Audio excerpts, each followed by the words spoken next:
Devanand Noel Dave Sharma is a former Australian politician and former public servant and diplomat. He is a member of the Liberal Party and was elected to the House of Representatives at the 2019 federal election, representing the New South Wales seat of Wentworth. He lost the seat at the 2022 election to independent Allegra Spender, making him the first person to lose Wentworth twice.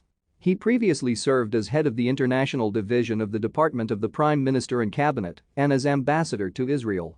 His appointment to the latter post, at the age of 37, made him one of Australia's youngest ambassadors and the second Australian ambassador of Indian heritage. Sharma was born in Vancouver, British Columbia, Canada in 1975. His father is a Trinidadian of Indian heritage and his mother was from Sydney. His family moved to Turramurra in Sydney in 1979. Sharma's mother died of breast cancer and he was raised by his father. Sharma attended secondary school at Turramurra High School in Sydney. Thank you for watching. Like and subscribe if you would like to view more of our videos.